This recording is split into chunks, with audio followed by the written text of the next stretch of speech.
There are many people thinking about buying a home, but with everything affecting the economy, some are wondering if it's a good time to buy now or if it's better to wait it out. As Bob Proxmit, president and CEO of Mortgage Bankers Association, explains, the desire for home ownership is strong. Many prospective buyers are waiting for the volatility in mortgage rates to subside, as well as for a clearer picture of the economic outlook. If you're in that position, remember, it's important not to just consider what's happening today, but also what benefits you may gain in the long run. There's a lot of information out there about how home ownership helps build a homeowner's net worth over time. But even today, many people think first of things like a 401k before they think of owning a home as a wealth building tool. It's especially important if you're a young prospective home buyer to understand how home ownership is another key way to invest in your future. An article from Bloomberg notes, millennials have higher average 401k balances than Generation X did when they were the same age, but they're not any better off financially.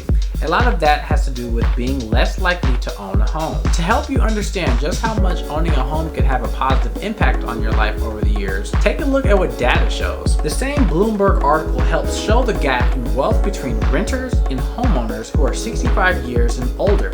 The difference is substantial, even when incomes are similar. So, if you want to create wealth to help you set up for success later on, it may be time to prioritize home ownership. That's because whether you decide to rent or buy a home, you'll have a monthly housing expense either way. The question is, are you going to invest in yourself in your future, or will you help someone else, your landlord, increase their wealth? Before putting your home ownership plans on hold, let's connect to go over your options. That way you'll have the expert advice to make the best decision now and the best investment in your future. My name is Brandon Roseanne. Thank you so much for watching, and don't forget, like and follow for more real estate tips.